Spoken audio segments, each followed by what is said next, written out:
नमस्कार, आपके साथ मैं हूँ ऋतिक सबिता। स्वागत है आपका नेक्स्ट 9 न्यूज पॉलिटिकल बाइट की खास पेशकश आज की बात में। और आज की बात में हम चर्चा करने वाले हैं कि श्रद्धा बालकर हत्याकांड को लेकर क्या अपडेट्स हैं, कैसे आफताब का नार्को टेस्ट हुआ और नार्को टेस्ट होने के बाद ऐसे कौन से सवाल हैं जिस पर आफताब ने अपना मुंह नहीं खोला, और ऐसी कौन कौन से बयान हैं जिसको लेकर अब मीडिया में सनसनीखेज बन गई है, और ऐसी कौन से सबूत मिले हैं जिससे ये पता लग गया है कि आफताब बहुत बड़ा राक्षस है। जी हाँ, आफताब इतना बड़ा राक्षस है कि ऐसे राक्षस सतयुग और त्रेता युग में भी आपने नहीं देखे होंगे। आज इसी पर हम प्रोग्राम करने वाले, इसी पर चर्चा करने वाले हैं श्रद्धा वालकर हत्याकांड को लेकर। जी हाँ, श्रद्धा वालकर हत्याकांड में आरोपी आफताब का नार्को टेस्ट हो चुका है। इससे पहले उसने पॉलीग्राफ टेस्ट का सामना किया था। अभी तक पुलिस को इस मामले में कोई ठोस सबूत नहीं मिला है, लेकिन अब दावा किया जा रहा है कि पुलिस को वह हथियार मिल गया है जिससे श्रद्धा के टुकड़े किए गए थे। श्रद्धा वालकर हत्याकांड में पुलिस को अहम जानकारी हाथ लग चुकी है। पुलिस को वह हथियार मिल गया है जिससे आफताब ने श्रद्धा के शव के 35 टुकड़े किए थे। सूत्रों के मुताबिक जांच में पता चला है कि आफताब ने चाइनीज चॉपर से श्रद्धा की बॉडी के टुकड़े किए थे। सूत्रों के मुताबिक आफताब ने श्रद्धा की हत्या के बाद सबसे पहले श्रद्धा के हाथ के टुकड़े किए थे। ये सबसे बड़ी खबर सामने निकल कर आ रही है कि श्रद्धा के उसने सबसे पहले हाथ काटे थे ताकि वो कुछ कर ना पाए, ताकि वो कुछ फड़फड़ा ना पाए, ताकि अपने आप का बचाव ना करना पाए। इसलिए आफताब ने सबसे पहले श्रद्धा के हाथ जो है काट दिए। कि कितना दर्दनाक हो, कितना ये भयावह दृश्य रहा होगा। किसी के भी आंसू आ जाएंगे, क्योंकि एक बेटी, एक कन्या, किस तरीके से आफताब ने उसके हाथ काटे होंगे, क्या दृश्य उस समय का रहा होगा, आप सब समझ रहे होंगे। ये अभी आफताब ने इसका खुलासा किया है कि उसने सबसे पहले श्रद्धा के हाथ के टुकड़े किए थे। नार्को टेस्ट में उसने बताया कि उसने जिस छोटी आरी से श्रद्धा की बॉडी काटी थी उसे कहाँ फेंका था। पुलिस अब उस लोकेशन पर उस हथियार की तलाश कर रही है। पुलिस ने आफताब के फ्लैट से कई धारदार हथियार बरामद करने का दावा किया है। यह भी कहा जा रहा है कि उन्हीं हथियारों से श्रद्धा की बॉडी के टुकड़े किए गए थे। अब पुलिस यह पता लगाने की कोशिश कर रही है कि आफताब ने यह चापड़ कहाँ खरीदा था। जी हाँ, जिस चापड़ की आफताब ने जिक्र किया है वह चापड़ किस मार्केट से खरीदा गया था और आफताब उस चापड़ को कहाँ से लेकर आया था, इस पर पुलिस पूरी कोशिश कर रही है। उसको ढूंढने की पूरी जो है पुरजोर मेहनत कर रही है। इसके अलावा पुलिस इस बात की भी पड़ताल कर रही है कि यह हथियार 18 मई के पहले तो नहीं खरीदे गए थे।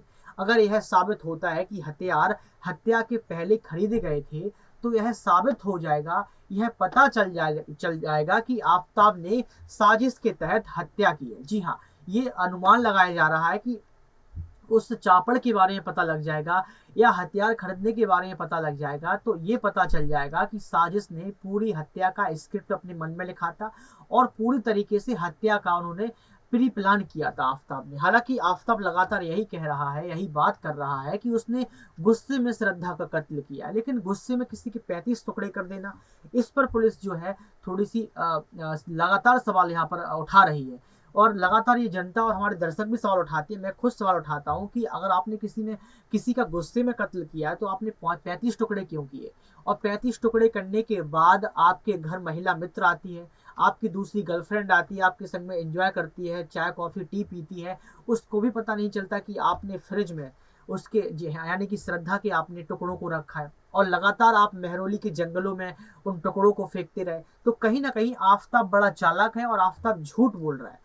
आफताब ये भी झूठ बोल रहा है कि उसने गुस्से में श्रद्धा का कत्ल किया, क्योंकि अगर कत्ल गुस्से में किया होता तो उसके चेहरे पर सिकन होती। उसके डॉक्टर ने बताया है, उसके दोस्तों ने बताया है कि जब मैं उससे मिली, जब मैंने उससे बात की आफताब से, तो मुझे 1% भी ये नहीं लगा कि आफताब ने किसी का कत्ल किया है। कोई भी शिकन उसके चेहरे पर नहीं थी, कोई भी गुस्सा, कोई भी फरेब उसके चेहरे पर दिख नहीं रहा था। ऐसा लग रहा था कि नॉर्मल है, साधारण तौर पर जैसे दोस्त बात करते हैं वैसे बात कर रहा है।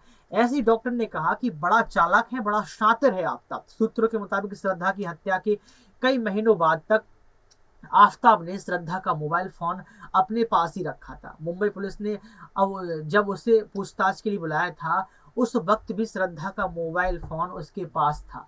जी हाँ, मतलब जिस वक्त उसको बुलाया गया था उस वक्त तक श्रद्धा का मोबाइल आफताब के पास ही रहा था, लेकिन पुलिस कहीं ना कहीं चूकी और पुलिस ने उस समय खोजबीन नहीं की। तो यहाँ पर हमारी पुलिस ने गलती कर दी है। बाद में वो फोन उसने मुंबई में समंदर में फेंक दिया था। जी हाँ, ये बड़ी खबर सामने निकल के आ रही है कि जो फोन श्रद्धा यूज करती थी और श्रद्धा की यूज करने के बाद उसके मर्डर के बाद वही फोन जो आफताब यूज कर रहा था और उसने उस मोबाइल को मुंबई के एक समंदर में फेंक दिया था। अगर ये मोबाइल मिल जाता है पुलिस को तो बड़े राज यहाँ पर खुल सकते हैं। कुछ फोटोज उसकी सामने आ सकती हैं, कुछ सीक्रेट मैसेज मिल सकते हैं, व्हाट्सएप मैसेज मिल सकते हैं, मेल मिल सकते हैं, जिससे ये पता लगाया जा सकता है कि श्रद्धा उस वक्त क्या महसूस कर रही थी जिस वक्त उसका हत्या या मर्डर किया गया है।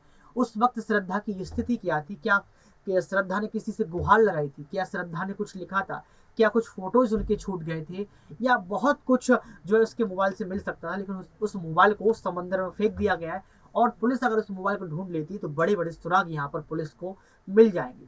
श्रद्धा बोलकर हत्याकांड में आफताब कई बार पुलिस की घंटों चलने वाली पूछताछ का सामना कर चुका है। उसका पॉलीग्राफ फिर नार्को टेस्ट हुआ, हर बार उसने बहुत शातिर तरीके से सधे हुए जवाब दिए। पुलिस अब तक की जांच में उससे कुछ भी नया पता नहीं लगा पाई है, कुछ नई बातें निकल कर नहीं आई है।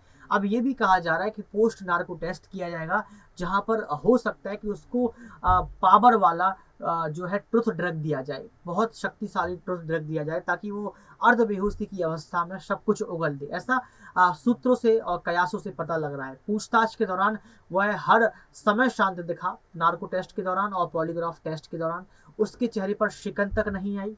अब उसके शौक से जुड़ी एक बड़ी जानकारी सामने आई है। जी हाँ, आपको बता दें, ये बड़ी अपडेट सामने है कि उसके शौक से, यानी कि आफताब के शौक से जुड़ी एक बड़ी जानकारी सामने आई है। पता चला है कि उसे शतरंज खेलने का बहुत शौक था। आफताब को शतरंज खेलने का बहुत ज्यादा शौक था। तिहाड़ जेल के सूत्रों के मुताबिक बैरक नंबर 4 में बंद आफताब टाइम पास करने के लिए घंटों घंटों शतरंज खेलता रहता है। वह अपने बैरक में अकेले ही शतरंज की बिसात बिछाता है।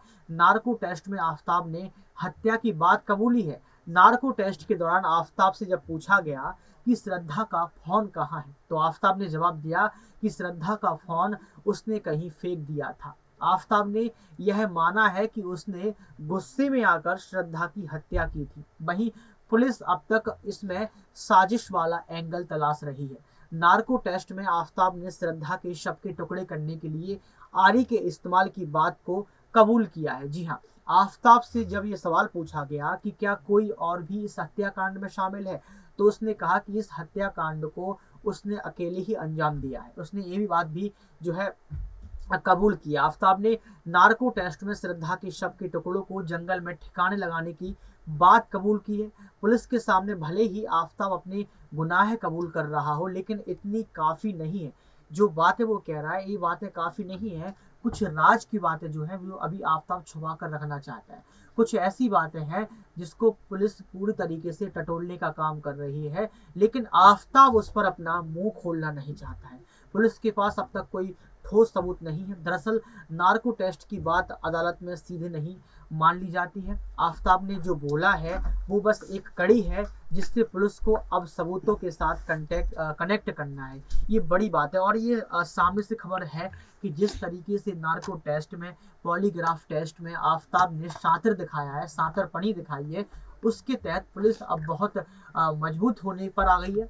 पुलिस ये कह रही है कि अब डंडे लाठी चलाएंगे, ऐसे नहीं मानेगा तो पोस्ट नार्को टेस्ट करवाएंगे, और ऐसे नहीं मानेगा तो बार बार उसको जलील किया जाएगा, लेकिन उससे सच तो उगलवा ही लेंगे। हमारी पुलिस पूरी कोशिश कर रही है, लेकिन मैं बार बार कहूंगा कि ज्यादा कोशिश करने से कुछ फायदा नहीं है। इतना कबूल कर चुका है कि उसने जो है श्रद्धा का मर्डर अपने आप से ही किया है, अकेले ही किया है। मैं कहता हूं कि कोई दूसरा आफताब पैदा ना हो जाए, इसलिए इस आफताब को चौराहे पर लाकर फांसी दे देनी चाहिए। ऐसे आफताब के 35,000 टुकड़े कर देना चाहिए, ताकि भारत देश में कोई दूसरा आफताब पैदा न हो, हमारे देश की बेटियां जो है सुरक्षित रहें। आप इस खबर को, इस प्रोग्राम को देखकर किस नतीजे पर पहुंचे, आपको क्या अच्छा लगा और आपकी क्या ओपिनियन पोल है, और क्या क्या आफताब ने किया होगा, आपको क्या लग रहा है, आप कमेंट बॉक्स में जरूर बताएं। आज के लिए सिर्फ इतना ही। देखते रहिए नेक्स्ट 9 न्यूज पॉलिटिकल बाइट।